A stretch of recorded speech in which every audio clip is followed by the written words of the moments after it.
listening to Reset Race. You now tuned in to Reset Race. You're listening to Reset Race. You're now tuned in to Reset Race. What? Put them back on the grill again. We grilling them. Put them back on the grill again. We grilling them. Put them back on the grill again. We grilling them. Back on the grill again. We grilling them. You're listening to Reset Race. Adults need reparations to make America great. You're tuned in to Reset Race. We no longer starving while others eat off our plate. No. You're listening to Reset Race. We focused on our justice claim. We know what is at stake. You're tuned in to Reset Race. You'll find out who really about justice and really who fake. Lineage go back to U.S. Southern plantations. Penniage, Jim Crow, and mass incarceration. Redline and lynchings. We are old from this nation. You're not about justice if you ain't for reparations. MG the wise one, cousin mother intellectual. Samantha bringing fire, anti-black. We pressing you. No permanent friends and no permanent enemies. The backbone of the country. To win, you need our energy. You gon' see. Listening to Reset Race. You now tuned in to Reset Race. You're listening to Reset Race. You're now tuned in to Reset Race. Put them back on the grill again. We grilling them. Put them back on the grill again. We grilling them. Put them back on the grill again. We grilling them. Back on the grill again. We grilling them. You're listening to Reset Race. Adults need reparations to make America great. You're tuned in to Reset Race. We no longer starving while others eat off our plate. No. You're listening to Reset Race. We focused on our justice claim. We know what is at stake. You're tuned in to Reset Race. You'll find out who really about justice and really who fake.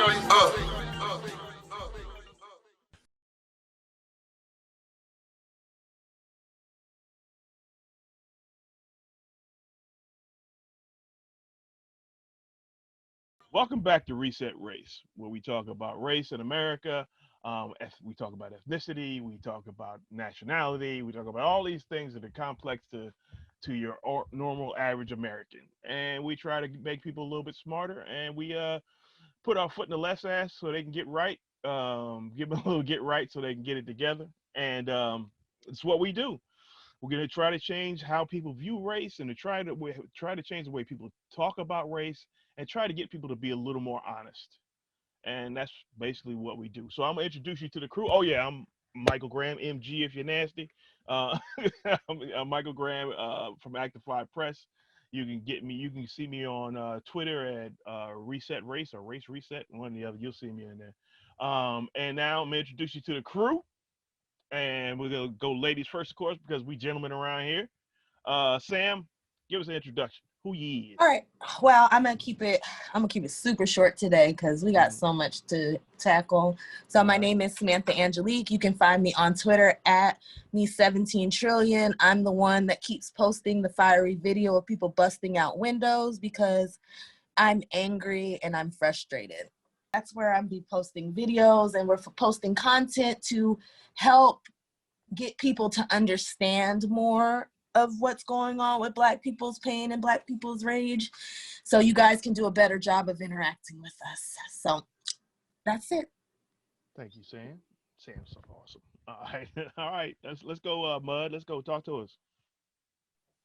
All right, they call me Mud. You can catch me on Twitter at uplineage.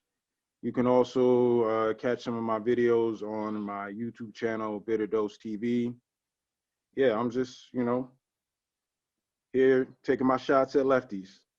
It's a target-rich environment, brother. Target-rich environment. Yeah. I appreciate that. Big John, come on, talk to us, man. Yeah. It's John C., aka your favorite average ADOS Negro. You know what I'm saying? I'm here with my family, man. Shout out to all the ADOS across the country doing, everything they got to do, the reparations across the country, fighting for justice for our people. Just happy to be here amongst us, such great people. Make sure you look out for them. I'm on Twitter. You can follow me if you want. I really don't care. We just here to cook lefties and really get to some justice. And my Twitter handle is John Danny OC. Follow me if you want. Follow me. Let's have some fun. Let's go smoke somebody. Left wing, right wing. You feel me? Black wing, up wing, whatever. Anybody in the way of justice gonna get wing. So let's do it. We here. Let's do it. Absolutely. All right. So let me give my standard disclaimer here. Everybody here is more left than you. Whoever's listening, we are further left than you. I don't care what you think you are. If you're not talking about the repair of the slave descendants to the United States, the longest standing labor dispute in modern history, yeah, you're full of shit. So from that point on, I'm gonna let Sam take it away. Sam, guide us through the rest of this shit. Alrighty, so let's start with, we're going to start with Proud Socialist, right? And let me move this so I can see. Okay, so we're going to start with Proud Socialist. So basically, was this like last week or the week before last, good old Ryan Knight at Proud Socialist on Twitter decided that he wanted to post this Ernie Chambers video. So I'm going to play this video because I took offense to it because he took it out of context. Absolutely.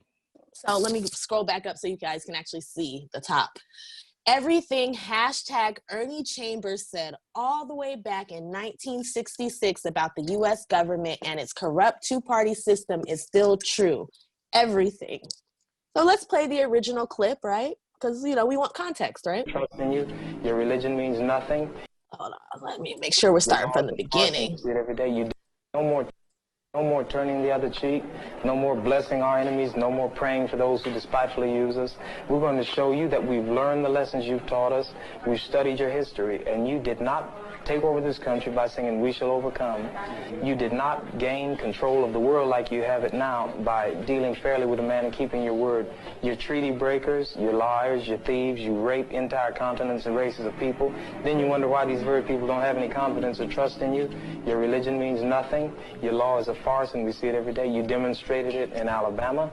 And I can say you because you're part of the whole system. You profit from it. In fact, you make your living from it. You couldn't walk around and talk to people, stand up in your pulpit on Sunday and preach nice little songs and say, now we're going to give thanks to the Lord for he is good and oh Jesus be among us. As far as we're concerned, your Jesus is contaminated, just like everything else you tried to force upon us is contaminated. Well, so you can have him. No more turning the other cheek, no more blessing our enemies, no more praying for. Okay, so we're going to pause there. So again, remember, he said everything Ernie Chambers said all the way back in 1966 about the U.S. government and its corrupt two-party system is still true today. Everything. Now I'm going to play you the original clip, which, where is it? It's on my YouTube. So let me pull up the original clip. Yep, here we go. Go ahead and give me a full screen of this, please. Yep, full screen. So here's the original clip. And perhaps to let go of them.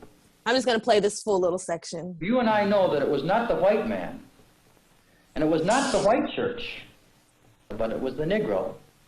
It was the Negro church which initiated this struggle in this quest for justice and love among men. What kind of attitudes are you sharing with others, your friends, your children, when it comes to race relations? What is your race relations vocabulary? I've heard so many Christians use the word nigger. By what we say, by how we act, we teach, we witness. Well, thank you, Pastor Youngo. I know we have heard and seen a lot today, and we Christians need to be up and doing. I know that. Thank you. The few particulars that make Omaha different from New York are just incidental. The problem exists because white people think they're better than black people, and they want to oppress us, and they want us to allow ourselves to be oppressed. This is the big, I agree with you perfectly. This is the basic problem. Then what do you that white people think they're better than others? I can't solve the problem. You guys pull the strings that close schools. You guys draw the boundaries that keep our kids restricted to the ghetto. You guys write up the restrictive covenants that keep us out of houses. So it's up to you to talk to your brothers and your sisters and persuade them that they have a responsibility. We've assumed ours for over 400 years, and we're tired of this kind of stuff now. We're not going to suffer patiently anymore. No more turning the other cheek, no more blessing our enemies, no more praying for those who despitefully use us. We're going to show you that we've learned the lessons you've taught us. We've studied your history, and you did not take over this country by singing "We Shall Overcome." You did not gain control of the world like you have it now by dealing fairly with a man and keeping your word. You're treaty breakers, you're liars, you're thieves, you rape entire continents and races of people. Then you wonder why these very people don't have any confidence or trust in you. Your religion means nothing. Your law is a farce, and we see it every day. You demonstrated it in Alabama. And I can say you because you're part of the whole system. You profit from it. In fact, you make your living from it. You couldn't walk around and talk to people, stand up in your pulpit on Sunday and preach nice little songs and say, now we're going to give thanks to the Lord for he is good and old Jesus be among us. As far as we're concerned, your Jesus is contaminated, just like everything else you tried to force upon us is contaminated. Well, so you can have him. And here's what I'll say. I wish you would follow Jesus like we followed him. Because if you did that, then we'd be in charge tomorrow. I think the problem is so bad that we can have no understanding at all. You think it's gotten to the point where there can never be that reconciliation? No. You talk about justice, and it means one thing to you, and we talk about it and it means something else to us. And it'll always be that way. And I'd like you to know I have a terrible feeling against preachers, because I think you guys are the ones who are largely responsible for the problem in the first place. And you can accept it or not any way you choose. And for you, this may be an excursion, you know, across the line. What about the person that wants to listen? I genuinely feel that I want to listen. Well, if you listen and try to do something, you get kicked out of your church. See, that's the way your people are. Well, we can make changes back. I mean, so the changes that have come have been back. God bless you, little brother. Come back and see us again sometime. And don't look back in anger. Thanks for taking it so well. Ernie. Ooh-wee. All right. Bud, go ahead and go first for us, my love. I want you to start this one off because okay. My heart is heavy.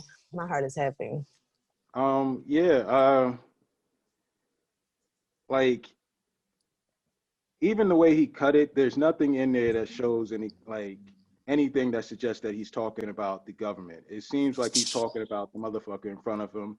And like, really the reason why they did that is because they don't want to deal with the reality, like their responsibility in all of this. Like, it's not just the government. Like, it's like, you're the populace, you guys are the majority of the voters. You're really the motherfuckers who set the tone and make the decisions on how things happen. It's just that you're afraid to confront each other about this shit.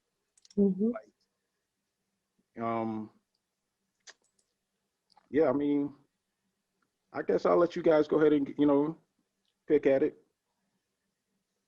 Go ahead, John. Yeah, just going off what Mike said, basically, I think that the progressive dude, that white dude with the red Ryan rose, Knight, red Proud rose white dude, Socialist. Ryan, he he has the same problem that a lot of leftists do, especially a lot of non-ADOS leftists. You know what I mean? I would say non-black leftists, but some of them, they play into the same stereotype when it comes to non-ADOS issues. So he has the same issue that a lot of them do, is that they use our plight and they flip it to fit their specific agenda while not addressing what our plight was really about, getting to the core of it. And he listened to that whole clip. He knew that Ernie Chambers was talking about him too. Like, literally, it's funny as hell because the clip is about this progressive, quote unquote, progressive preacher. I'm not gonna lie, in the 60s, I mean, nowadays, if you had a white preacher like that today, he would be considered a damn near radical John Brown. Or some people look at him like he's crazy, he's John Brown. But back then, though, when shit was real, you know what I mean? He felt like him going to his congregation and saying, "Hey, yo, you can't call these people niggas no more." John, can you go back? I'm sorry, baby. No, because you froze for a second. So I want to get your whole complete thought. So you were saying that he's not, back then, right now that would be progressive. He would be looked at as like a John Brown, but back then, Can you please continue your thought from there, my love? Yeah. So back then, today, If this white preacher was transported into today, because this is how so far removed from the black struggle and everything that we went through, we thought everything, sweeping everything under the rug and all this benign neglect politics has got us back. If he was transported in today, we would look at him like, this motherfucker is the most radical white dude, most pro-black white dude on the planet. But back then in the belly of the beast, he was seen as a motherfucking Joe Biden or Kamala Harris. Like, yo, you went to your church talking about something. Yo, you can't call them people niggas. And I know you felt good about it. So you felt like you can walk into this barbershop and talk to these, and these black people will look at you a certain way. And Ernie Chambers let him have it. Yeah, Smoked him. He took his soul. Took his whole soul. And I feel like this is the ADOS movement. It's the same thing with Bernie Sanders walking, not a Killer Mike barbershop, but of an ADOS own person barbershop. Like, Bernie Sanders, man, you don't get the fuck out of here with that bullshit, man. Is you about real justice? So, I mean, that's basically what he's saying in so many words, man. But, hey, Sam, I know you got a lot to say. I know MG got a lot to say, and I want to hear from you guys, man. And, you killed it too, brother.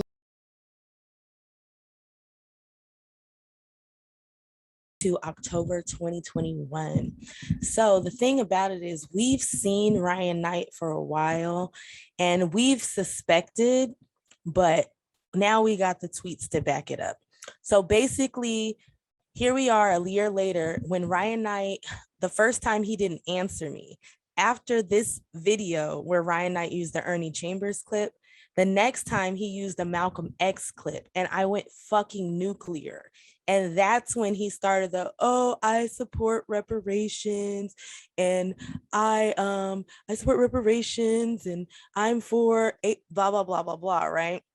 So here we go, we fast forward and we have this fucker trying to push these Fred Hampton leftist assholes down our throat, which I'm gonna put in the video where they were talking about how we need to wait till climate change and everything else.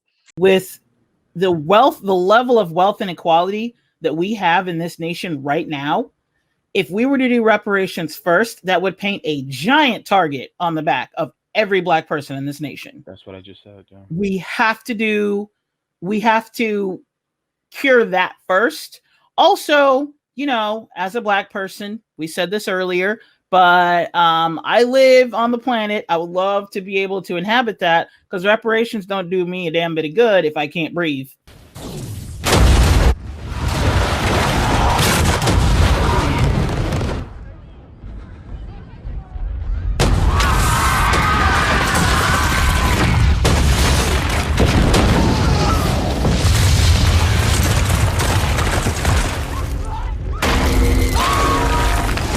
So when confronted by Black organizers about his bullshit, he says, Ryan Knight, you don't have to lie. The problem with Twitter these days is these accounts just make stuff up to smear people they don't like. I support and advocate for ADOS reparations, as does Fred Hampton Left. But the Fred Hampton leftists said that they don't want us to get reparations to the end of the world. But let's go a little bit deeper. So this is Ryan Knight showing how he's all for the people. Because you see, he's like, look, reparations. I talk about reparations. See, there's reparations in my tweet.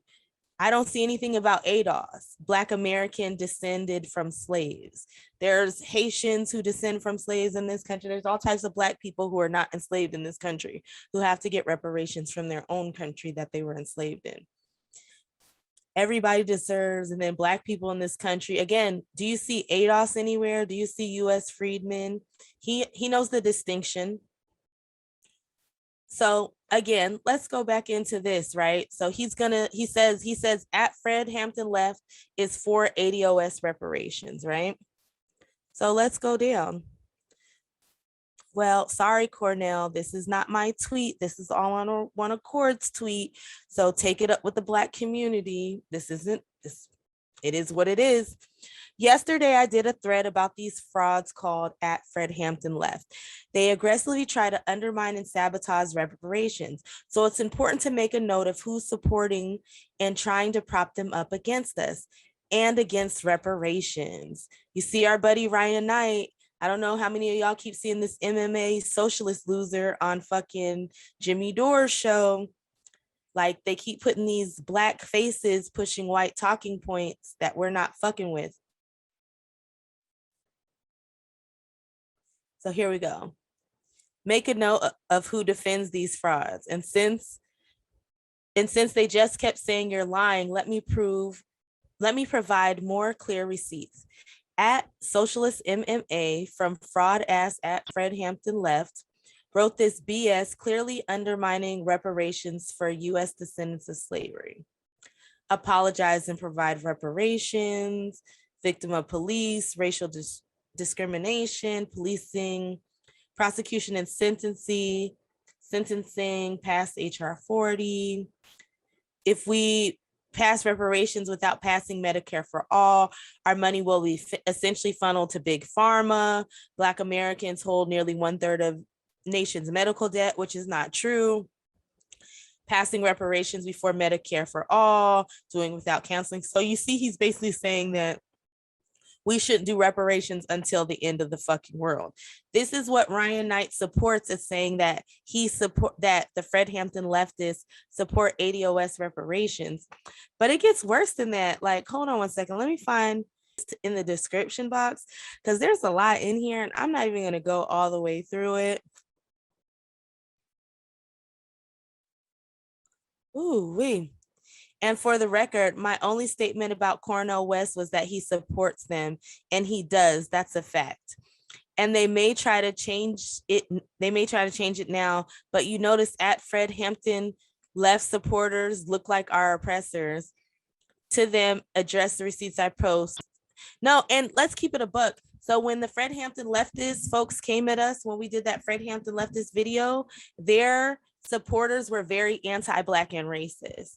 Like they were like, oh, talking about reparations in a coalition is like bringing salt when people ask for sugar. They were very, very racist. So just because people listen to Black people spout out white talking points doesn't mean that they're not anti-Black. But I want to go further. Let me get over to Afeni. But again, I'm gonna drop the link for this one, but there's more. Afeni. So again, all on one accord. Again, remember Ryan Knight said that these people support reparations for ADOS folks. Y'all FHL are so hypocritical and fraudulent. You steal talking points of Black grassroots to push white supremacy for racist leftists hashtag tokens. Example, you try to sabotage reparations for Blacks, descendants of American slavery by using Native Americans as a deflection, just like racist white leftists. Good old Afeni. Reparations isn't just money in hands. Reparations is meeting the mark for every tangible harm that the US and other colonial powers waged against Black and Indigenous communities. Let's talk to Kim Tallbear, who is actually a Native person. Biden and other clueless white Dems and Black leftists, Afeni, and the Fred Hampton leftists need to stop bringing Native peoples into the reparations convo. We have a treaty and other rights. Reparations is not our avenue. They show their historical legal ignorance while they try to deflect Black people's demands. I was in a group the other week where people were talking about this. Dear white allies, do not bring up Native Americans when you're talking to Black people about reparations. And when you are talking to Native Americans about land back and honoring their treaties, don't bring up Black American reparations either. We are all fighting our own fights. Like, be respectful of that. But let's go back, because I'm not done, because good old Afeni showed that she's full of shit. Because again, Ryan Knight said that we were for ADOS reparations allegedly. But when you get into these tweets, here we go. So again, Black organized. And now remember, Ryan Knight supports these people, and he says that they support ADOS reparations.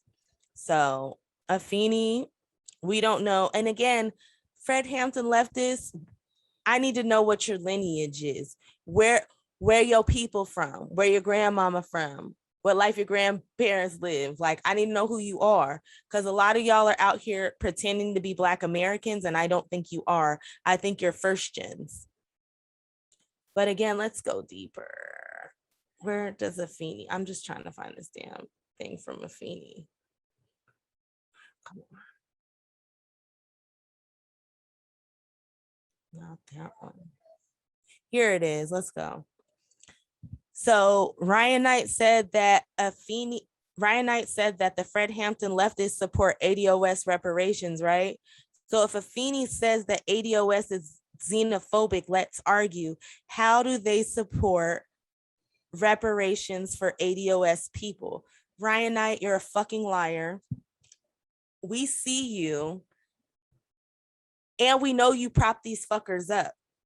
This was some bull. Like, for real. Like, this is the problem with people being like, we're for reparations. And then when you ask them what kind of reparations, it's on some bull. So these are so-called allies. And again, this whole ties into a whole year later. I'm gonna pop back to the rest of the show so y'all can enjoy the rest of what we was talking about from last year. But Ryan Knight should have been got his smoke. We gave him some time to see what he would do. And what he did was sit around and prop up Black people who were using anti-Black white fucking talking points against Black people. This is what Ryan Knight considers an ally. He says that he's an ally and he supports reparations while propping up people who say that Black Americans who descend from chattel slavery, ADOS people, US freedmen should get reparations after we fix the climate, pay student loans, do Medicare for all, do all this shit that doesn't help Black folks up front as much as it helps other groups. But these are the people that Ryan Knight is promoting and saying that they're down for Black people. Ryan Knight, Black people, we can pick our own fucking people that we want to follow. We don't need white people to do that for us. So I'm gonna need you to go sit and eat your fucking food and get the fuck out of Black people's business. 100%. And as for your little puppets, Black folks ain't listening to them. So that's what I got to say on that one. Sorry the guys weren't here for this, y'all, but I had to go through these little bit of tweets and stuff because this shit is just out of hand. And there's this other fucking dude on Twitter, and I can't even remember his name, but he's always trying to tell Black people who we should follow too. White people, do not tell Black people who they should follow. Don't tell Black people who they should be watching. Don't tell us fucking shit. Figure out who the fuck you should be watching that is actually going to help you be better and help you get your people on board so we can build a better society. But we don't need propped up Negroes speaking white talking points. That shit is dead. We've killed it. And Ryan Knight. In the meantime, and as usual, go fuck yourself. Okay, so I do have a lot to say. I do have a lot to say. So I'm gonna address what my original tweet was. I said, don't MLK Ernie Chambers. He wasn't talking about the government. He was talking about white people. And Ryan never acknowledged this. This tweet is still up. The tweet was on October 30th. This tweet is still up. If you look, it has over 41 quote tweets. It has over 41 quote tweets, over 507 likes. If you look at the actual video, you see it has 11.4 thousand views. So it's propaganda because you're telling people that this clip is one thing and it's something completely different. So I feel like that was racist. And I have a problem with people taking our heroes and taking them for their own struggle. So I want to go a little bit deeper. So for me, right, a lot of people right now are celebrating, Joe Biden, winning. But my issue here, my issue is I'm going to play this little clip again. But actually, I'm going to play this little section just because it has to. I'm trying to be very clear with my words because I want people to understand. Because today I'm not even angry. I am hurt and I am frustrated. And at this moment, all I can say is I'm so glad that there have been a few good white people who have been sent to me recently and in the summer, because if it was not for them, I would hate y'all right now. And this is coming from a person who grew up multicultural. I grew up with white people. I grew up in the United Nations. I went to school with Egyptian kids. I went to school with white Latinos. I went to school with kids from India. I went to school with all types of people. The only people that I did not meet as a child in my school were Black Africans or first generation. None of those were in my school. So this is a person who grew up loving everybody. This is a person who wants to care about all people. So to keep having these experiences, especially with white people from the left, if I have an issue with a white person from the right, I can understand because they're allegedly supposed to be racist. And I say allegedly because I was treated much better by Trump supporters having conversations about reparations and a debt being paid to Black people who are supposed to be racist than I was having with people who are supposed to be progressives, the farthest left you can go. So I just want to play this little clip so you can hear it again from Ernie Chambers. So just this little spot. I think it's gotten to the point where there can never be that reconciliation. No. You talk about justice, it means one thing to you, and we talk about it, means something else to us. And it'll always be that way. Okay. So I just want to go back to the tweet. So basically this guy said, I mean this, we just experienced a revolution, talking about Kamala Harris and Joe Biden winning. So white leftists, you guys, and I understand because I know the people who are really progressive are very pissed off about the Joe Biden presidency. So this isn't to them. You know, we can cut y'all up on a different moment. But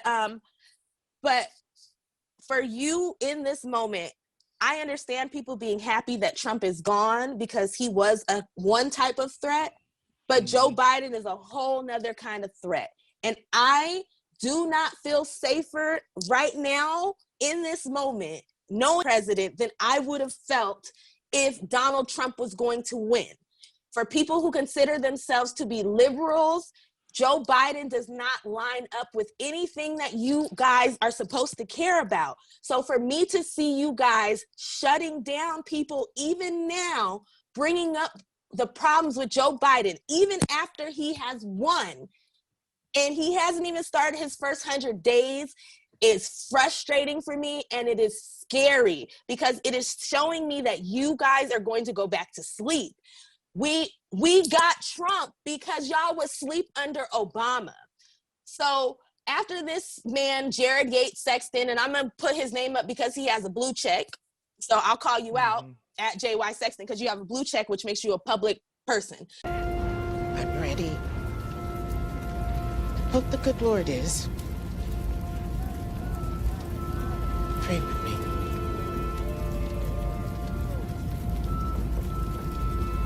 Our Father, who art in heaven, hallowed be thy name. Sometimes I wonder what to say to you now in the soft afternoon air as you hold us all in a single death. I say, where is your fire? I say, where is your fire?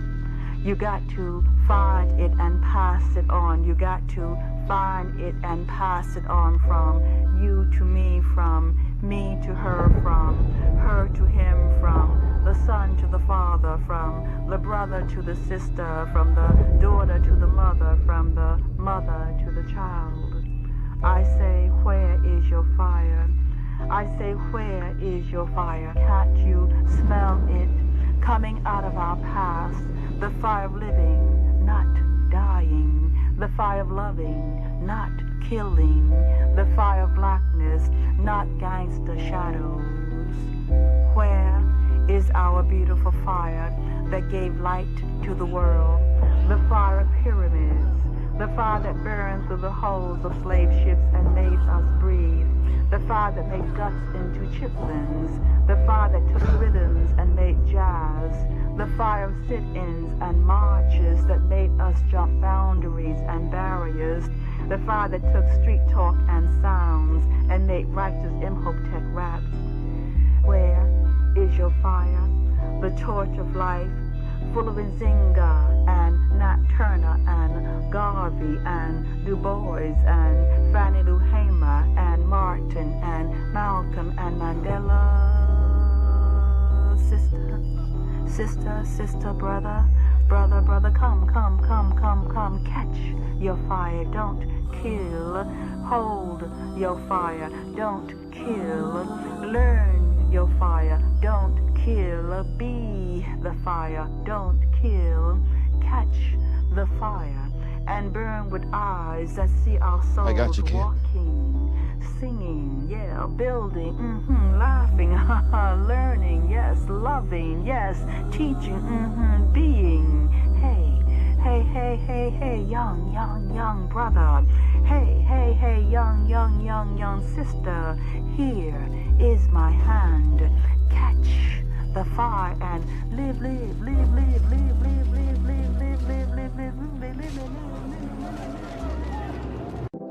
So it's up to you to talk to your brothers and your sisters and persuade them that they have a responsibility. We've assumed ours for over 400 years, and we're tired of this kind of stuff now. We're not going to suffer patiently anymore. No more turning the other cheek, no more blessing our enemies, no more praying for those who despitefully use us. We're going to show you that we've learned the lessons you've taught us, we've studied your history, and you did not take over this country by singing "We Shall Overcome."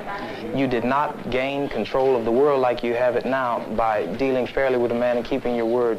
You're treaty breakers, you're liars, you're thieves, you rape entire continents and races of people. Then you wonder why these very people don't have any confidence or trust in you. Your religion means nothing. Your law is a farce, and we see it every day. You demonstrated it in Alabama. And I can say you because you're part of the whole system. You profit from it. In fact, you make your living from it. I think the problem is so bad that we can have no understanding at all. You think it's gotten to the point where there can never be that reconciliation? No. You talk about justice, and it means one thing to you, and we talk about it and it means something else to us. And it'll always be that way.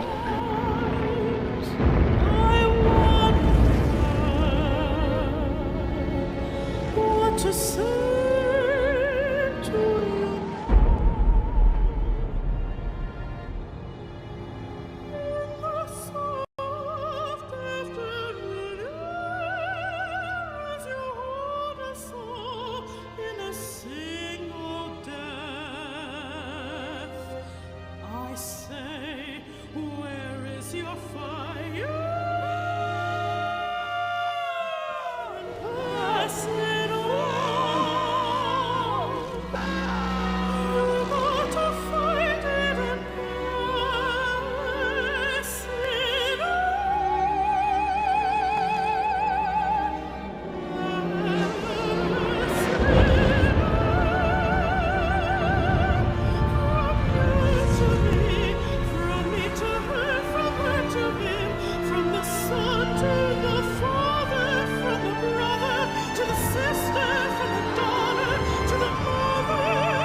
Do you support reparations for Black people?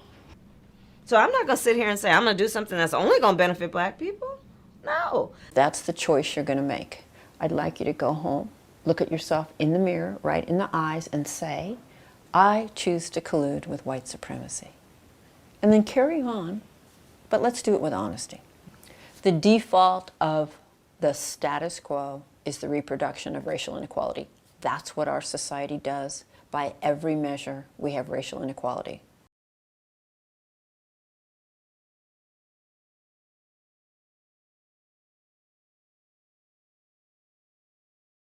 Leftists, white progressives, you guys need a lesson in how to interact with Black people, especially in this moment, because if you don't figure it out, you're gonna have problems. You're gonna have serious problems. So here, I just wanna go through this tweet real quick, right? So from Chris Richards. I'm gonna use his name because Jimmy Dore's done put up his tweets plenty of times. So Chris Richards said, Biden is a racist who ended desegregation of our public schools and massively ramped up our prison industrial complex. He's the xenophobe who wrote the omnibus counterterrorism bill of 1995 and voted for, what is that, Dubai's for W's.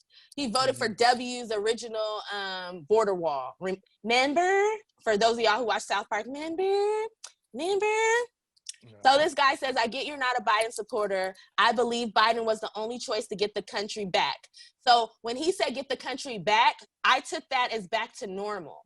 So I did add that piece for me in my head. But when you say get the country back, I think you guys want to go back to the 8 years of Obama.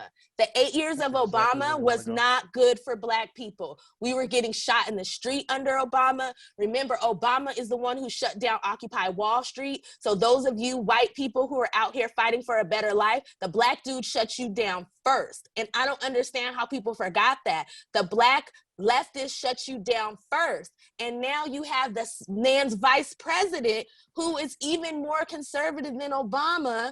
And you guys are excited instead of holding his feet to the fire and making him give you what you need for your communities. I'm not backing away from reparations. I don't understand how you guys are going to stop fighting. Do you not care about your children? So, sorry, let me get back to this. So, I get that you're a Biden supporter. I believe Biden was the only choice to get the country back. 4 additional years of the current will bring permanent changes we may not be able to repair. Peace and love. Joe Biden caused 47 years of shit that has not been repaired.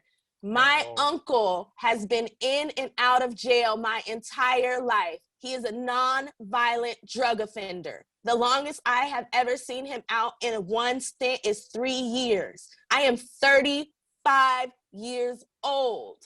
35 years old. My uncle had some issues. He shouldn't have been treated like a criminal. He should have been treated like a person who needed treatment, especially since the government is the one that put the drugs into our community. And if that sounds crazy to you, then you need to read by Gary Webb, Dark Alliance. That's the book. And if you want to watch the movie because you're lazy, and that's okay, you need to watch Kill the Messenger, and then you need to go read the book Dark Alliance by Gary Webb, where they basically explain that they let them put the drugs in our community. So you created the problem, and then you locked us up and kept our family members in jail for generations, for decades. There are people whose family members have been in prison. Their grandfathers were in prison. Their fathers were in prison. They have went to prison, and you are celebrating this and telling Black people that this is a win for you.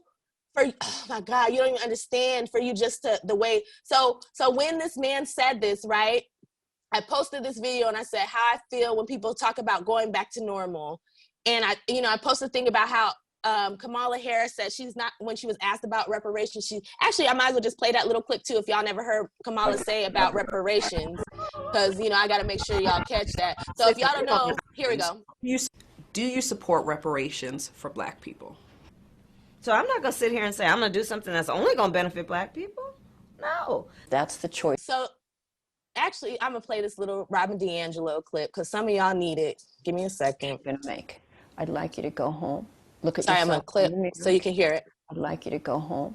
Look at yourself in the mirror. One more time. So I'm not going to sit here and say I'm going to do something that's only going to benefit Black people. No. That's the choice you're going to make. I'd like you to go home. Look at yourself in the mirror, right in the eyes, and say, I choose to collude with white supremacy. And then carry on, but let's do it with honesty. The default of the status quo is the reproduction of racial inequality. That's what our society does. By every measure, we have racial inequality. So there was some rage in the beginning of it. But he said, I mentioned nothing about normal. Biden has empathy and believes in science. Trump does not. So he's telling a Black person whose uncle spent her entire life in and out of jail, which has made him mentally unstable. He's working on being better, but I've had to fight my uncle in the street because of his mental issues. And for those of you who have never dealt with a drug addict before, you don't know what I'm talking about. But some of y'all of all races have a drug addict in your family, you know exactly what I'm talking about. So for you to say that this man is fair, and then just so when I acknowledge, so the next thing I say to this man is, you are not acknowledging the heart of what I'm saying. I'm saying that until people like you acknowledge Black people's pain and anger, things will not improve. Biden said nothing fundamentally will change. That is terrifying for me and my community. And how he followed up by this, the next thing he said to me, that was actually in the, let me see what he said directly to me. Sorry, guys. I know it's a lot to have to go through, but show replies. Okay, so where's that part? Maybe did he take it out? Oh, here it is. Yeah. People like me. I'm a gay man who just turned 60, and I have been living with HIV for 28 years in February. I've worked my ass off in the LGBT community since the 1980s. Screw you and your people like me bullshit. So I asked him, do you think being a gay man is the same experience as being a poor person? No, I don't, nor have I ever said or even thought that. So white people, understand, he did say that. He said that when I said you need to acknowledge Black people's pain, he said, I am a gay man. I'm not going to address any of that because I don't want any homophobic thing. We have gay, trans, lesbian, we have LGBTQI, we have everybody within the ADOS community, and I love all of them because we are Black first. So this is not a judgment of who anybody wants to be with. That is not, I'm sorry, and I don't know if this is offensive, but I'm gonna say it. When I was a little kid, my grandfather told me, if you don't like gay marriage, don't marry a gay. So I have never had a problem with who people want to be with, because my grandfather told me as a child, if you have a problem with it, then mind your business. That's really what he told me, okay? So for him to bring up being a gay white man and the fact that he's been working hard for his community, what does that have to do with my community?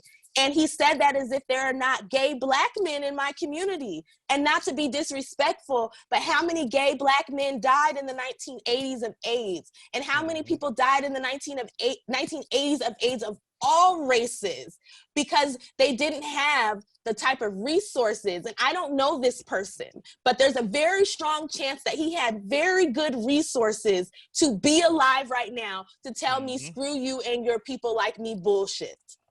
So I am angry and I am hurt. And as a person who is literally out here trying to work to build coalitions and try to move things forward for all of us as a people, you make it hard for me. Because right now, if you pay attention to what's going on, white people, you are fighting each other in the street. You are killing each other in the streets. We have to figure out a way to go forward as a people, as Americans together. So you dismissing my pain and my anger is not the way to build a coalition.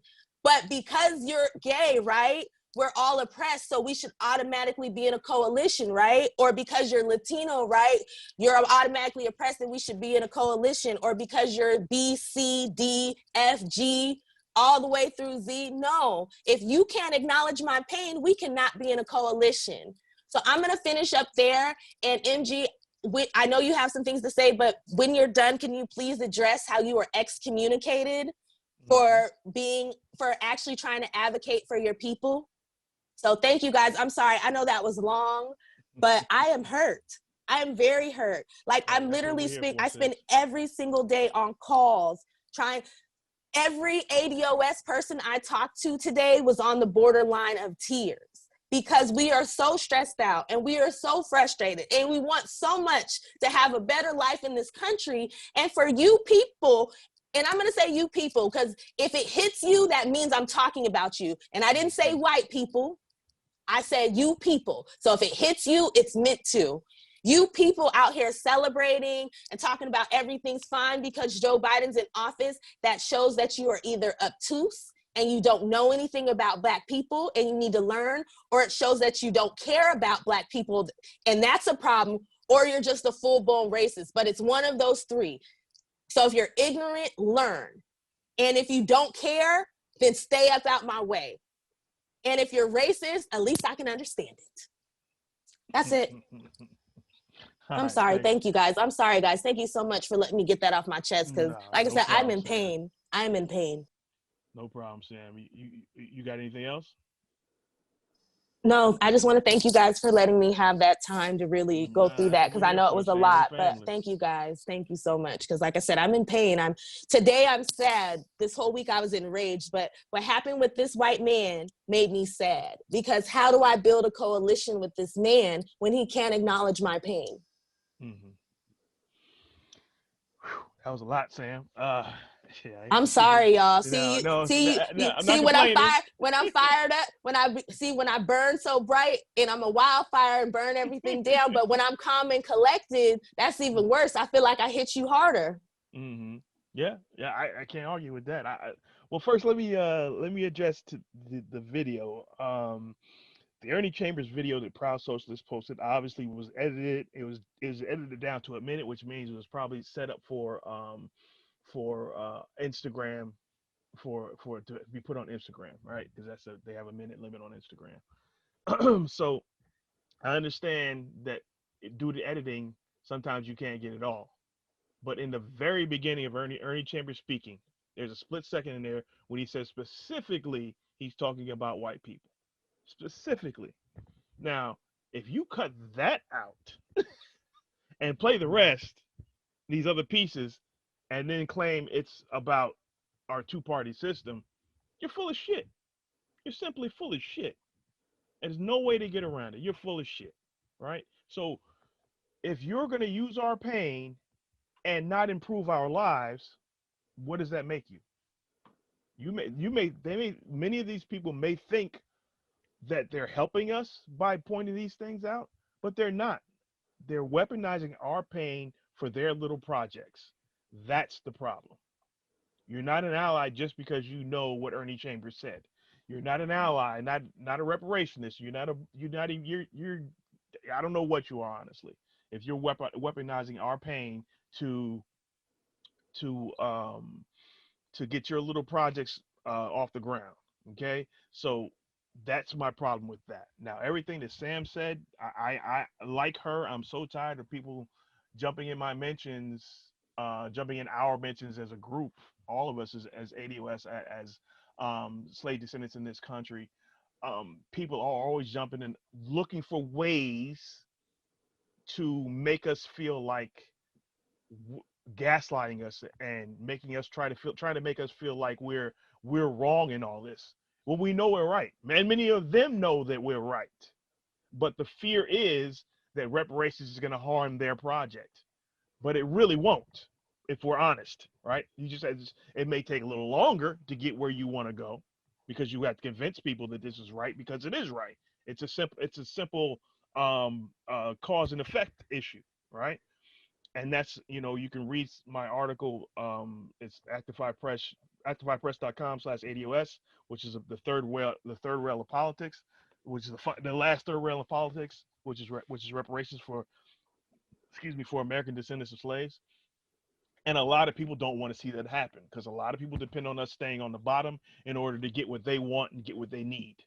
Okay, so and also something that the left needs to address is that there's a simple test for all this stuff, for all these policies that people say is good for us, and all these things that that are supposed to be great for us. There's a simple test. Will we still be on the bottom? Will Americans, descendants of slaves, who built this country for free, will they still be on the bottom? And if you can't answer that question, you need to find out more. And if the person you're talking to, who may be your leader or somebody you're following, ask them, if not, why not? Right? If they're not, I'm sorry, if we're not going to be on the bottom anymore, show me how. Show me that mechanism that gets us to parity. All right. And if we're not, and if they're honest enough to say we're still going to be on the bottom, you need to walk away from that person. Right? And this is going to be hard for a lot of you folks. A lot of your leaders are full of shit. A lot of your leaders are just as racist as your average Trump voter, as far as the American descendants of slaves are concerned, right? And people of all colors, right? People from all over the world. Sorry, not to jump in, but Mhm. you need to say anti-Black racist, because there's a lot of people who are anti-Black racist and they're not racist against Asians or Latinos, or Yeah. it's specifically anti-Black racist. Yeah. So well, actually, anti-ADOS racism. Yeah, to another, anti-ADOS racism, Yeah, yes. specifically anti-ADOS racism. We are who we are. Nobody in this country actually believes that all Black people are the same, because that's just as racist, right? If you say, "Oh, we're all Black the same," no, we're not. No, we're not. We come from different places across the world, mostly from here, the continent of Africa, a country from the continent of Africa, or come from the Caribbean, or come from Europe via those other places, right?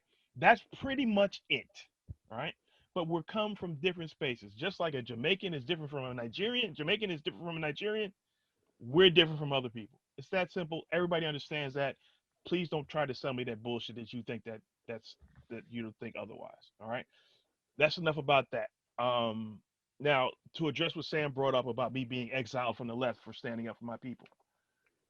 I used to be, some of you listening may know, I used to be a writer for Progressive Army. Then me and a few people started Actify Press, and I shifted over to Actify Press. I've been writing on the left since 2015, and everything was cool for the most part. You know, you have your issues here and there, but when the issue of reparations came up, I decided that, okay, this is a great opportunity for the left to really jump in, to really improve the lives of Black people in a real way, not just bury our specific needs with everybody else, right? When I joined when I became a burner, so to speak, Bernie had the best policy for our people, right?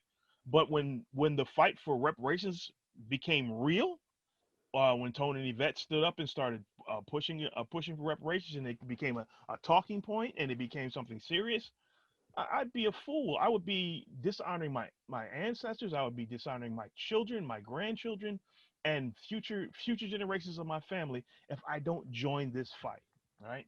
So I tried to write and bring some people from the left that I know, try to bring them, bring people on the left into the reparations movement, or at least at the very least, understand the points, and be able to articulate them in a logical fashion, right? So understand that there was a lot of rumors, a lot of bullshit about what the movement was about, what the leaders were about. All that shit is neither here nor there. If you were real about it, you would have stood up a parallel operation talking about reparations, right? If that was a serious something the case. In any event, people, first it was you get the talk. Are you really serious? Are you really gonna fight for reparations? And it gets to the point where they're almost questioning. First, they get to the point where they question your sanity, right? then it becomes the whisper campaign. Oh, don't listen to NG. He's been bought by the right. This is a whole operation for the right to fight for reparations for Black people. What the fuck? So so you And get MG, can you? MG, can you, when you're done, because I want you to finish your thing, but I want you to address, can you please address how racist it is to say that the only reason why Black people would fight for reparations for their children is because Russians, or because some puppet put a battery in their back? Yeah. MG and Sam, I just want to piggyback off that. They're gonna call you a neo-lib. They're gonna be like, he's a neo-lib. That's what I wanted to say that shit. I just wanted to say that. Yeah, it's. I mean, I got called everything but a child of God. You know what I mean? It didn't get as nasty as some of the stuff I've heard about, but people, they basically they shun you, right? And for people to say that there's no other logical reason for me to fight for my family and fight for the future of my family, that's like you don't have Black babies. Yeah, like I don't have kids that need reparations. I need reparations. My family needs reparations. In order for my kids to have a future, they need reparations, right? So to assume that I'm going to I'm going to fight for reparations because somebody's paying me or I fell for some sort of plot, right? That's again, it goes back to, I wrote about this as well. It goes back to the assumptions about in black people's intelligence. It goes to the assumptions of black people's gullibility, right? I don't give a fuck who's talking about reparations, right? If you're talking about reparations and you are right on the facts, I'm with you. It could be Satan himself sitting on my laptop talking about if he got the facts right, Point and his blank numbers period. right, That's why I was period. having better conversations with Republicans than I was with Democrats, because they were willing to Absolutely. listen. Because as much as people won't admit it, there are people who are Republicans right now who are just as frustrated and were just as frustrated and as angry under Trump. There weren't a lot of people that you saw, and even the ones who were gung-ho for Trump, if you actually had a real conversation with them, like, sorry, MG, forgive me for jumping in, but I keep thinking of this woman named Tony who I met last year, right? I met her on Twitter. And, we started having a conversation and, she was like, not all. And I was like, listen, my people are from the South. I do not think that all white Republicans are racist, because I know white Republicans in the South. They treat me with respect. They're cool. We don't have no issues. You understand? So I told her that. So from there, we were able to have a very candid conversation. She voted for Obama twice. She lost her house. Her family lost her house in that mortgage crisis. They voted for Obama for hope and change, and they lost their house. So you look at this woman and you say, oh, she's just a racist white woman. She voted for Trump. She lost everything when she voted for the people who were supposed to care about the workers. And the Democratic Party was supposed to care about the workers, and they let her family drown. You understand? So you're looking at her like, no, she's just a racist. No, she has a grievance. So instead of you addressing her grievance through coming up with an economic plan that helps everybody, because we want reparations first and up front, but we know reparations is not the key to fixing you. But y'all want us to do that too? I'll do it. If you need me to step in and come up with a real plan, because $15 an hour in 2020 is not a real plan, and y'all don't know what the fight is. You don't know what the fight is, and you don't know what you're fighting for. That sounds like some rich white people who came up with $15 an hour. That doesn't sound like poor people. And then it sounds like y'all galvanized poor people because it sounded good 10 years ago when you first started saying it. But in 2020, that's not even a conversation. Sorry, MG, please take back, and I'm gonna be quiet. And forgive me, everybody, because I know I talk a lot, but y'all be troubling my spirit. Like you don't even understand how much y'all trouble my spirit. Hey, sis, go off, sis. Go off, sis. Hey, real talk. And real talk. MG he gonna get to his piece, but go off, sis, man. We already know we all feel the same frustration. Mud be quiet. Mud like a mime. Like one of the mimes that, not Mr. Mime, but I ain't gonna lie, but real shit, because he don't play them fucking real games, but he ain't a mime, but Mud like an assassin or some shit like that. Like, he won't say nothing till you just come out the cut, strike you, and then go back to sleep in his hole. MG say what he want to say. Real shit, he's like, I got you out of here, killed you, and then you were coming right at you.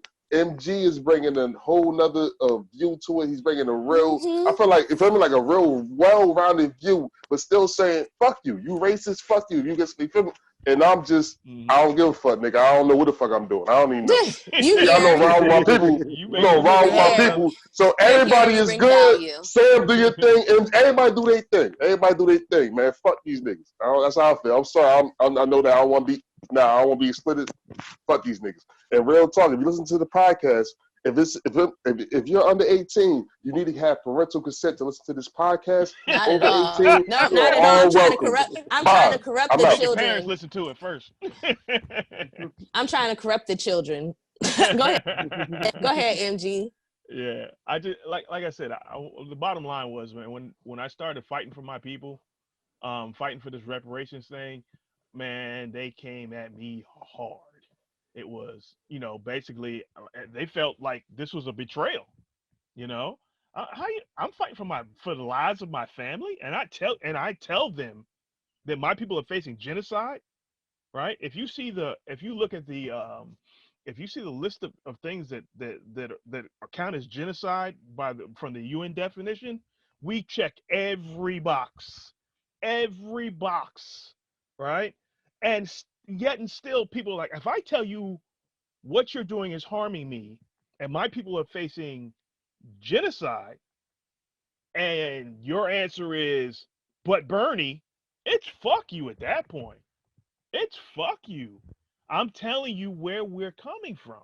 I'm telling you what's going on. If I tell you, no matter how much money I make, no how much money my parents made, right? My sons have a 75% chance of falling back into poverty simply because they descend from slaves through me, and you're gonna tell me that I'm wrong?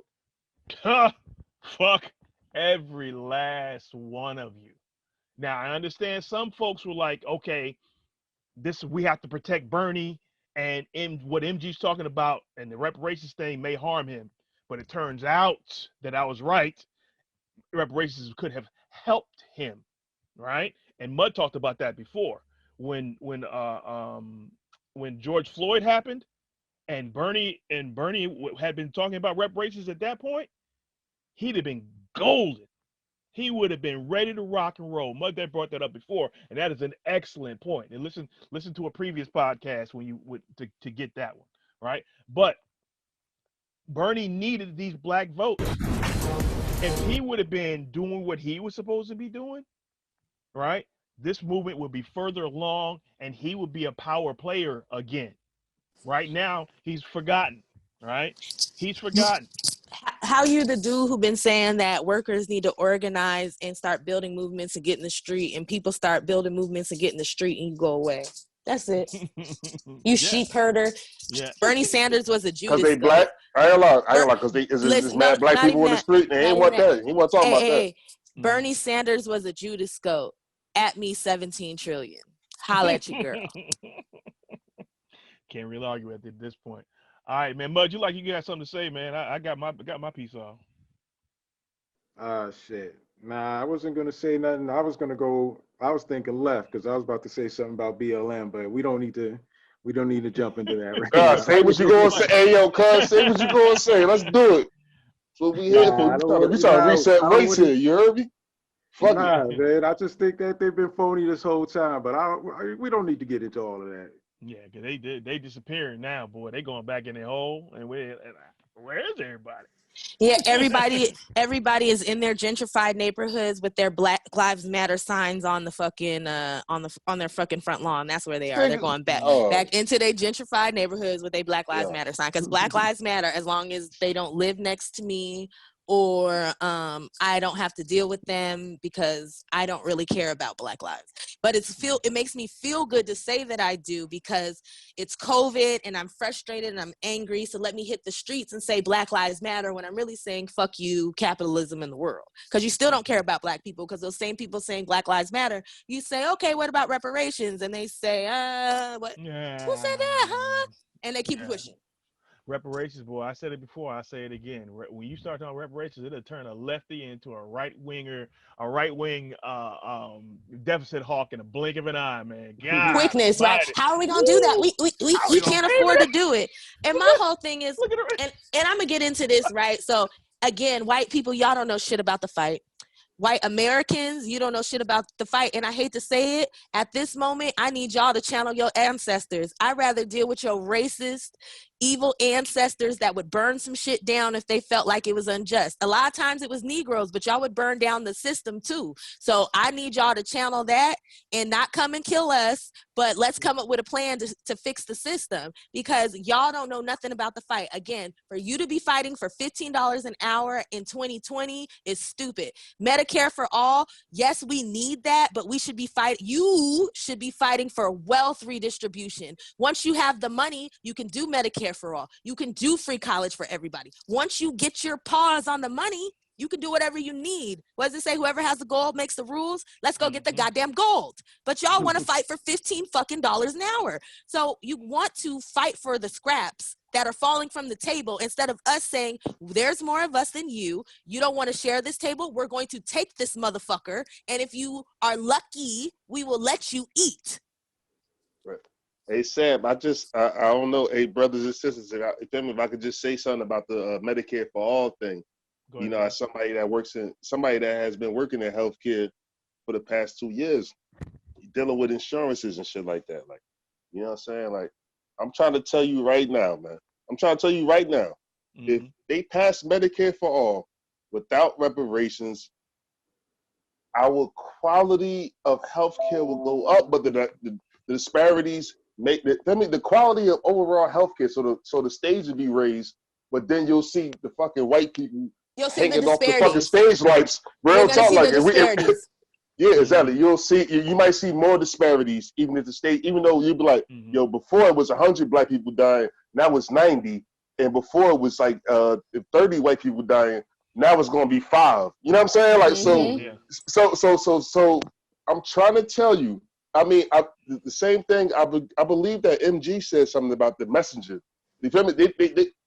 ADOS is so critical because the messaging and the way that the policy that we're proposing is so crafted down to a T that that's why it's hard to fucking, like before, like Medicare for all, like what that mean? I mean, and I know that a lot of leftists know what it means and how it's implemented the right way, but not enough of their whole team know. ADOS, everybody know how to implement reparations. Everybody know what it means. Everybody know. And even though we might have different numbers, but at the core part. So what I'm trying to tell you though, basically what I'm trying to say is that I could see a Medicare for all solution happening in a way where everybody gets Medicaid, similar to Medicaid. So you can get the lowest quality, horrible health care.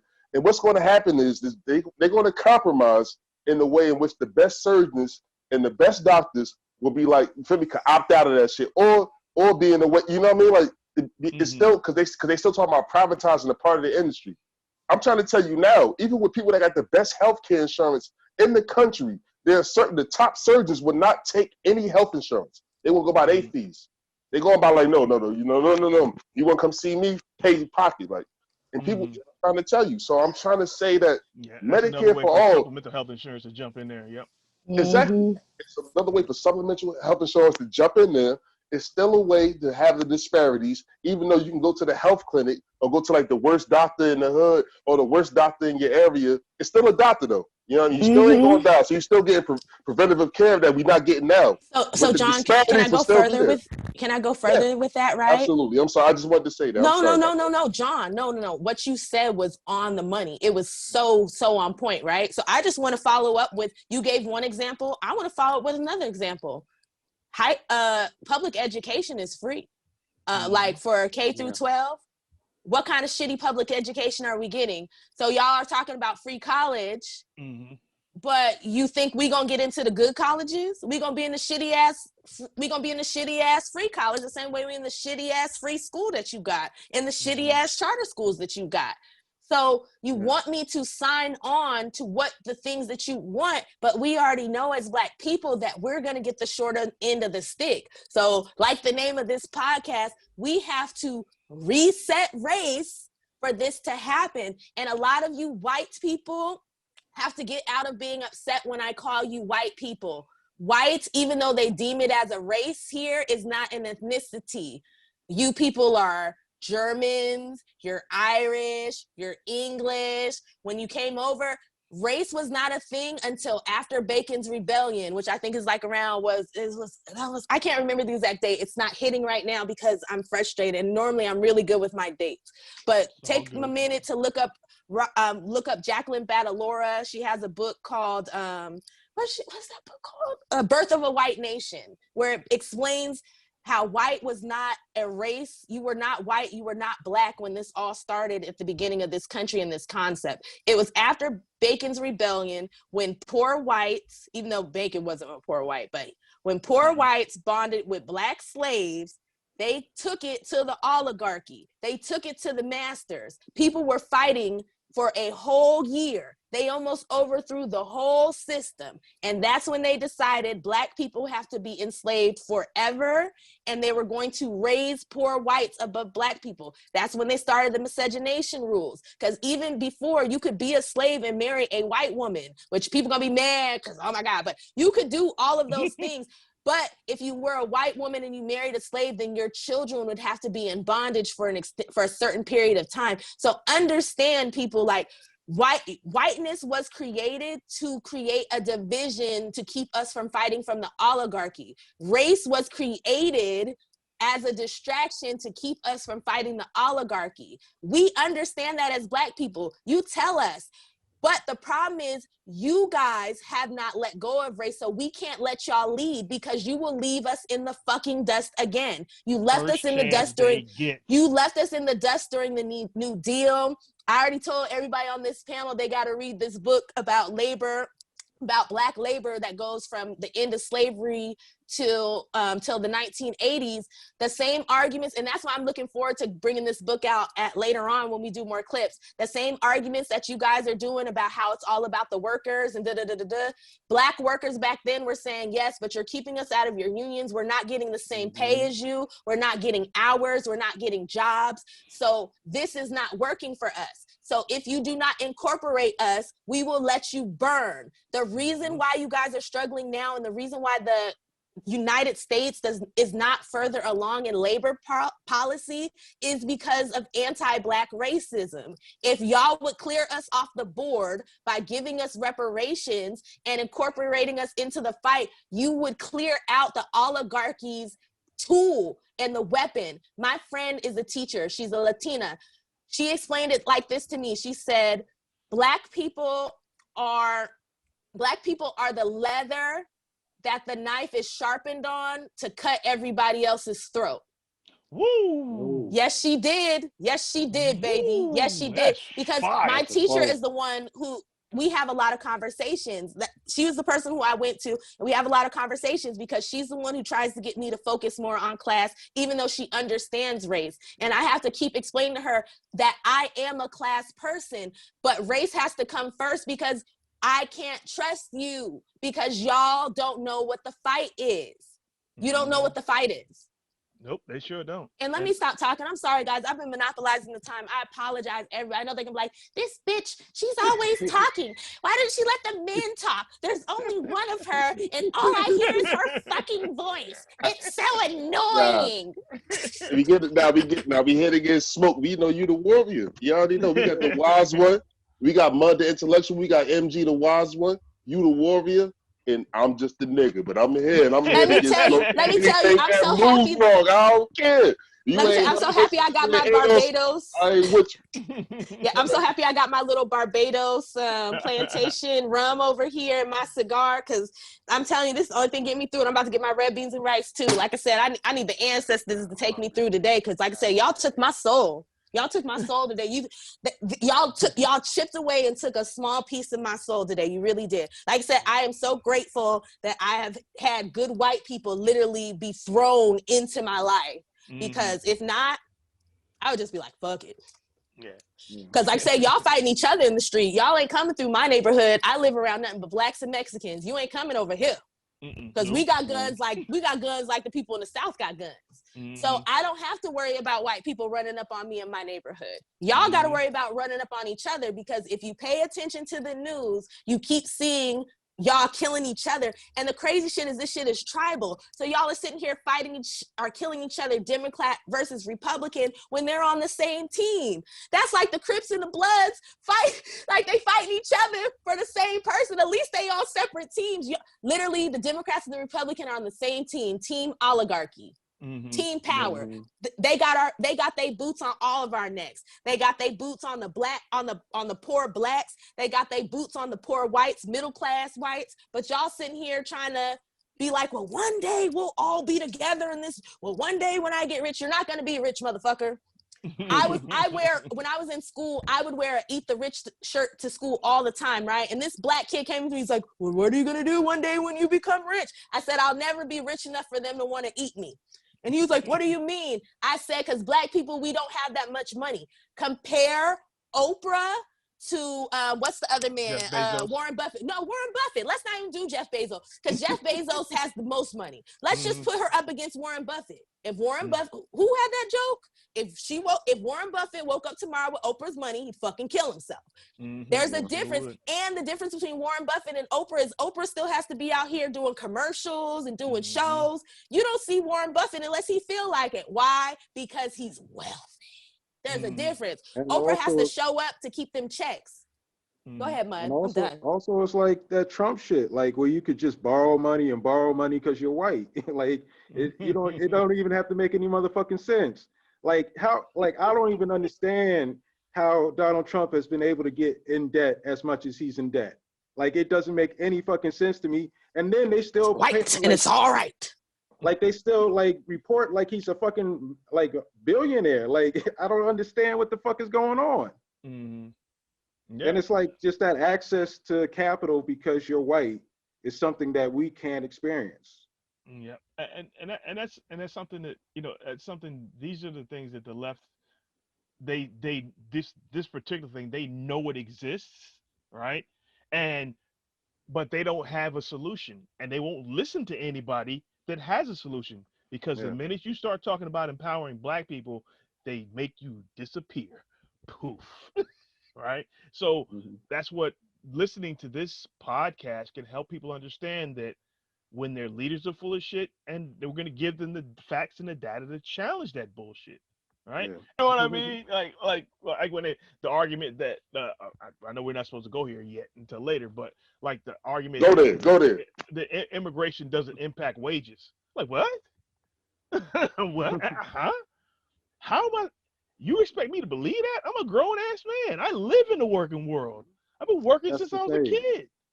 How are you gonna tell me that doesn't make sense? That's not true? I mean, it's logical. If there's excess labor, this is economics 101. If there's excess labor, that means the price for labor goes down, and this excess labor will take damn near anything, because the money they get here turns and magically doubles and triples when they send it home, right? Yeah. So that's a reality. That is a reality, right? And to tell people otherwise is to treat them as if they're stupid and to lie to them, right? To make to whatever your agenda is. And that makes me wonder what your agenda is, right? If your agenda is open the borders without healing us, that means you don't give a fuck about us, right? Because everybody that comes in here, this is history, everybody that comes in here gets slotted above us. It is what it is. This is historically true, and it's still going on today. So I don't want to hear that everything, you know, the left is right about this, the left is right. No, there's some shit the left is wrong about. And race, class, ethnicity, nationality, all that shit, the left got it all fucked up. They need to watch Irme's episode from The Hill today, because Irme broke it down. There are no inherent coalitions. Like the man who said, well, I'm a gay white man. Just because you are a gay white man does not mean that we are inherently should be in a coalition.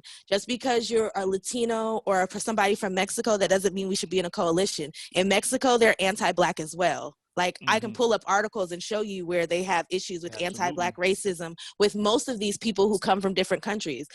Asian Indians have a caste system. In India, people who look like everybody on this podcast are untouchables. They are called untouchables. They are the lowest of the low. So you can't put us in a coalition with somebody like a Kamala Harris, who descends from an Indian Jamaican. Her father is Indian Jamaican. Jamaican does not mean black. Bob Marley's father was a white Jamaican man. My friend, I had a friend when I lived in Miami. She was Chinese Jamaican. She was 100% Chinese. If you look at her, she was a Chinese woman. She had a bad body, though. God damn. Sorry, y'all. No, like, I'm sure she was all the way Chinese, and her booty was big as hell. That means somebody slide. Somebody got a little bit of the fortune cookie. Somebody got a fortune cookie, nigga. A nigga got a fortune cookie. She bought them titties in that ass, but goddamn, she bought it. She went to build a body, and they did beautiful work. Beautiful. High quality engineering. Oh, that was a beautiful woman. But she's Chinese Jamaican, so she's not a black Jamaican. There's a difference. So again, that's the thing with race and ethnicity. So Kamala Harris's father is an Indian Jamaican, an Indo-Jamaican, which means he still falls under the caste system. Her mother comes from India. Both of them were business professionals. Both of them went to Ivy League colleges. Both of them were professionals in the 1950s. Nobody in my family was a professional in 1950s. Not a single person. Not my grandfather, not my mother, not my great-grandfather. Nobody in the 1950s had that type of pedigree, that type of income. Like, Asian Indians in California just on was it like they literally have more money than white people. So white people have 355,000 median wealth in Los Angeles. Asian Indians are either in the 400,000 or 500,000 range. I'm sorry, I don't know it off the top of my head right now. So understand that for you to be like, well, Kamala Harris, Ruby Bridges did this, so Kamala Harris. No, Ruby Bridges was a poor Black girl who had to go on the front lines and be attacked to go to school. Kamala Harris is not that person. Ruby Bridges' parents were not two professional parents. Ruby Bridges' parents didn't have money. Ruby Bridges could not have afforded to leave and fly in and out of the country every year to visit family in a different country. Don't go to private school in Canada. Hell, we can't afford to fly fucking back to the South or wherever a lot of times to go visit our family. A lot of times the people move out of state, you don't see them but every 5 or 6 years. So we are not the same. And you can't just lump me in with Preaching, rich... sis, you preaching. No, because you can't lump me in with rich brown people and make us all the same. And even with Asians, I'm going to go here. So Indian Asians have more money than white people, right? Japanese Americans, and this is for Los Angeles, have more money than white people, right? Chinese Americans have more money than white people. You know who's broke that's Asian? The Vietnamese people. So talk to me about fixing the Vietnamese people who have $3,000-$4,000 to their name like Black people. So when you talk to me about people, now I can go and have a conversation with a Vietnamese person because our interests can align if they're interested on aligning on populism, on economic populism. How do we get more money into each other's pockets? I can't go to the Japanese person who has more money than white people and be like, yeah, you know, we should get together and we should all work together. Their plight is not my plight. They have money. So quit trying to make race and class solidarity where it does not exist. There are no inherent coalitions. If you want a coalition, it has to be built. So it is time for you people, and I say you people because I mean all races, to start building coalitions. Don't just think because I'm brown and you're brown that I'm going to support you, period. Because that has never worked, because we have been doing that since you brown people got here. We have always supported you. We supported you in the 60s. We have always supported you. Even you non-Blacks who live in your community. If I go to the beauty supply, it's an Asian person. If I go over here, it's a Mexican person. If I go over here, I spend money with everybody in my community who are non-ADOS people. I'm still 40% of what the race is in my community. I cannot go to a single Black shop around me, but I can go to all other races. We don't burn their shit down. We patronize them happily. So it is different, and you have to respect our differences because we don't even have shit in our own community. So for you to be like, oh, but they're all people of color. So we're all people of color and we live in a community and other races have equity in the community financially and we have nothing. That is a problem. And we will no longer go forward that way. So if you want alliances, let's build them. But we have to have discussions because there's things that you want that I don't agree with, and there's things that maybe I want that you don't agree with. So when do we come to the table and start hashing this shit out so we can make real changes? Because if you're not here for that, I just need y'all to shut the fuck up. Like, if you're not gonna get out here and make shit better, just get the fuck out my way. Because I didn't want to be here. I didn't want to come. I didn't want to become a leader. I didn't want to be in this position. I didn't want to do this. Y'all, the people who are supposed to have the knowledge, who are supposed to have the skill, they are not doing it right, and we are failing. And when I say we, I mean all of us. Black people, white people, Latino people. If you are not a wealthy person, we are failing right now. So what is it? Are we gonna fight this shit together? Or are y'all just gonna fucking deal with it? Because we're used to not having shit. I'm used to being poor. I'm used to not knowing if I'm gonna have work here or there. I'm used to knowing if my car breaks down that I won't have money to fix it. That is my life as a Black person. Welcome to being Black.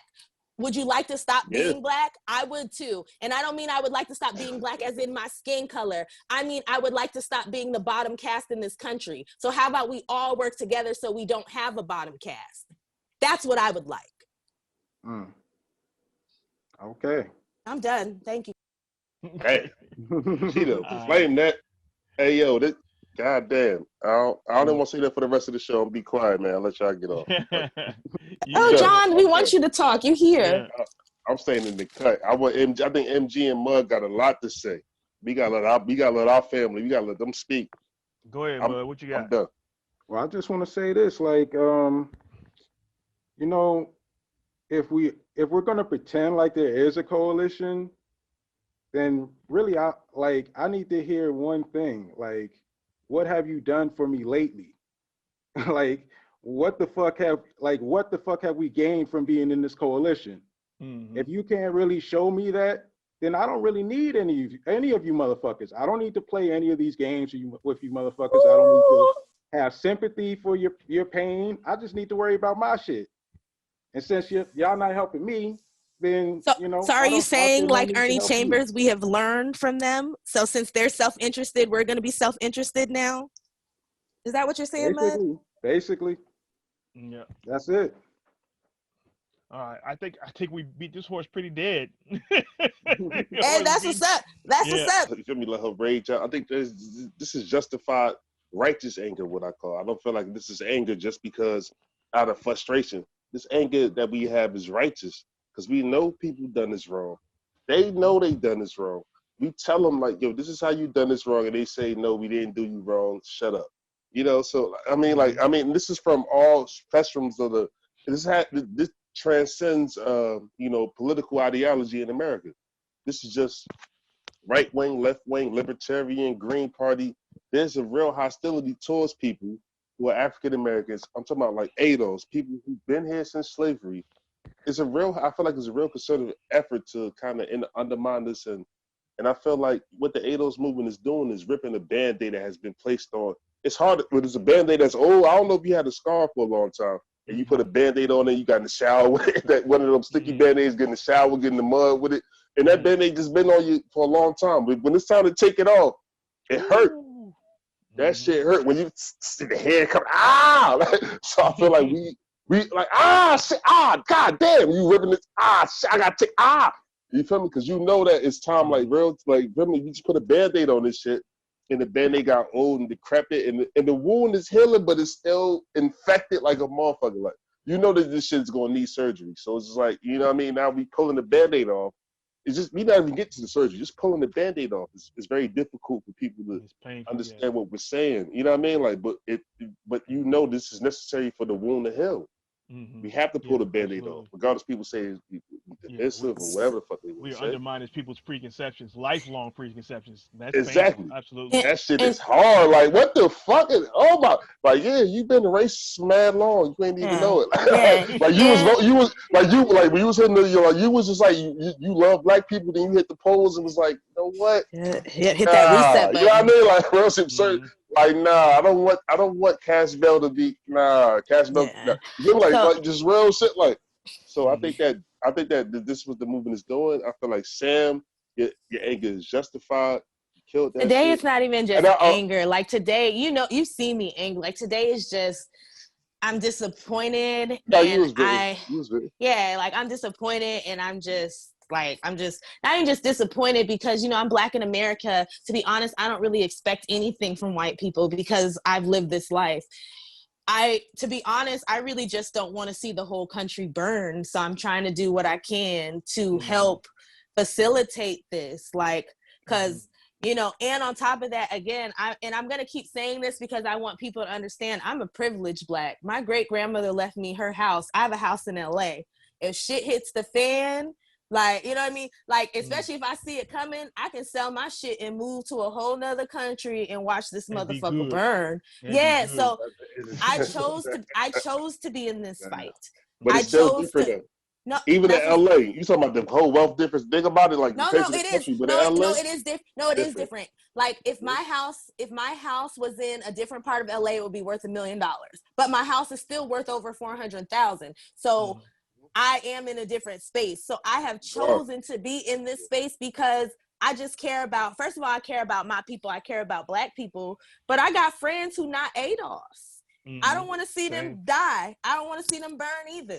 I don't want their babies to grow up in a world that has nothing for them. I don't want climate change to steal my friends' little brown babies, or you know what I mean? Yeah, or their little biracial babies. Like I don't. No. That's not This what is the I'm part here thing for. about this podcast. The part thing about this podcast is really because the thing about, like you say, we all have these left wing instincts. Everybody on here, like MG always say for the podcast start.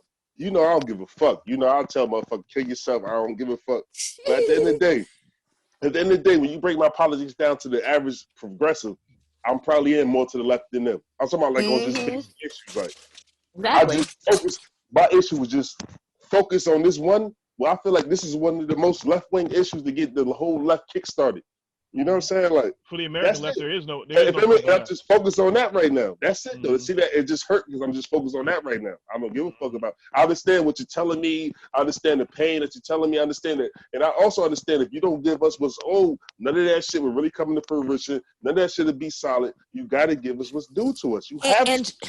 And John, let's talk about this because I think this is. 30 seconds of them can kill themselves right now. They're somebody they can kill themselves. No. But let's have a real conversation, right, about how Black people, how we feel like we have to be the moral compass of everything, and how much it is literally painting a lot of us in our spirits, even if we don't say it out loud, to have to be like, no, fuck you, us first. But we have to because we can't trust you. It's like if every time you invite me to your house when I leave, there's $500 missing.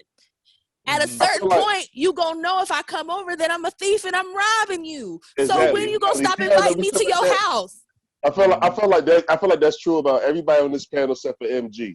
MG don't give a fuck. MG real talk. You jump off a bridge. MG lies. MG cares. MG gonna be like, he dead. MG gonna be like, damn, he dead. He fucked up. He should have been with the reparations shit. He dead. Whatever. That nigga really fucked up. Margo be in the office. He gonna be like, Rocky, if he dies, he dies. Real shit like Sam. He gonna be like, that's fucked up. He died though. Fuck him though. So that's you. And then MG gonna be like, nigga dead. He should listen. He ain't listen. He dead. He didn't listen. Then Margo be in the cut like, that nigga dead. That's an old Black man. Right there, Margo be like, he did. Like, y'all want to bury him? You feel me? Like, I got a shovel when y'all want to bury him? Like, let's get moving. Like, I don't care. You know what I'm saying? So at the end of the day, we all have a left wing perspective looking at life and everything like that. But we understand that the core of moving this country for not only in the left wingism, for me, and we care about everybody else. Then we started taking a step back into who we are and who our people are. It's like, oh, this is what we need. Feel me? Like, and they start looking at the other groups in these left wing circles and how they move, about how they like, oh, we about to move like them. And then we start seeing the issues arise from that. Then we like, oh, now it's feel me, because we care about because we always we feel like we doing the right thing all the time. So it's like, oh, so now our whole dynamic started to shift. It doesn't mean that we don't have general left wing views on most issues surrounding America and the globe, but we understand that we really read, everybody over here study, understands that, listen, nobody will get freedom in this country until the American descendants of slavery achieved a true and real freedom and real place in this country. You'll never get anything that you're talking about concrete, ever. Nope. Feel me? But it takes a part of you being not ADOS, you. Really feel me? Like, it's taking part of you letting go of some of that, I don't necessarily, that subconscious shit that you, that anti-blackness, you gotta let go of that shit. All that shit, and then we pull the hypocrisy out of you. And now you turn us into warriors. Now you turn us into our whole, from who we is, warriors. You know, and this is where the division come out, but fuck it. If beyond you, I'm not keeping the Band-Aid on the wound if the wound needs surgery. That's how I feel about it. Fuck it. That shit gonna hurt. Take the Band-Aid off, but fuck it. You know what I mean? Like, if I don't take the Band-Aid off, then my arm, I'm gonna die. This is gonna poison my whole body. So fuck it. So that pain I don't care. You gotta take the Band-Aid off in order to heal the country. I'm sorry, I went on too long. Sorry. I'm sorry. Not at all. You said that was beautiful, Mr. I don't know why I'm here. That's why you here. Amen. That was eloquent. All right, what you got, Mud? I mean, all I wanted to say is that, like, it's just that they expect us to sacrifice ourselves. Like, that's like, they've just gotten so used to that shit. Like, everybody expects us to just play our position as pawns, just to be used and to be expendable. And like when we decide that we're trying to be something else, you know, they don't know how to take it. Yeah, one of my quote unquote friends, when I was exiting the left, as I was getting exiled anyway, they asked me, so what about solidarity? So wait a minute, you want me to pay the full cost of solidarity? You want us to swallow? You want us? We don't have nothing, and we just supposed to swallow this whole thing? Are you crazy? You're supposed to swallow it all. We're not supposed and to then get you're supposed to nothing out of bend this? over with no lube. Yeah, not to be rude or anything, but they like they say. That's why I said it. Yeah, they say my father used to say. He said, they always love you. They always love you when you bend over. It's when you start pulling your pants up to walk away. That's when they get mad. I love your daddy. My daddy ain't shit, boy. Crazy. Y'all niggas crazy. That's why I can't fuck with y'all niggas. That's why I hate all y'all niggas. I hate all of y'all. Y'all too much, man. You gonna get me in fucking trouble, man. Everybody gonna hate me after this shit. Yeah, that's good. They get it out the system. All right, now that was Reset Race. All right, we'll see you again on the other side. Thank you for listening. Hope you listen to the next one. I hope you're ready for the next one. And that's it. We out. Listening to Reset Race, you're now tuned in to Reset Race. You're listening to Reset Race, you're now tuned in to Reset Race. What? Put them back on the grill again. We grilling them. Put them back on the grill again. We grilling them. Put them back on the grill again. We grilling them. Back on the grill again. We grilling them. You're listening to Reset Race. ADOS need reparations to make America great. You're tuned in to Reset Race. We no longer starving while others eat off our plate. No. You're listening to Reset Race. We focused on our justice claim. We know what is at stake.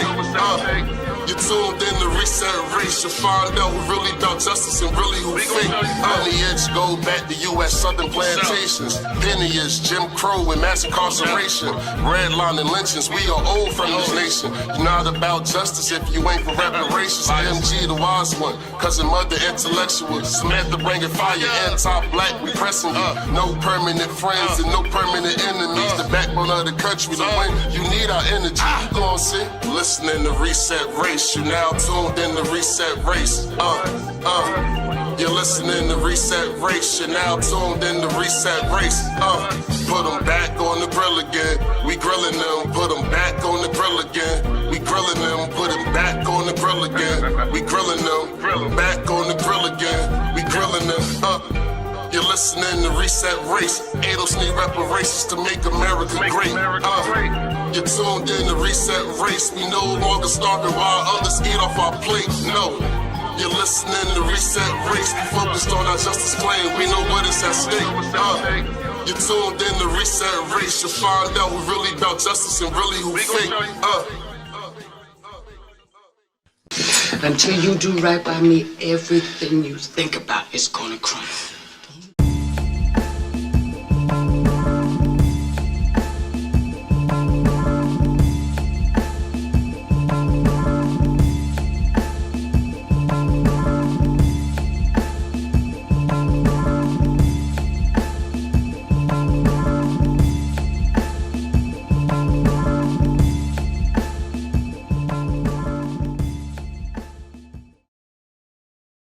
Negroes should do whatever is necessary to bring about a complete solution to their problem. When I say whatever is necessary, they should have the flexibility to do whatever is necessary to solve the problem.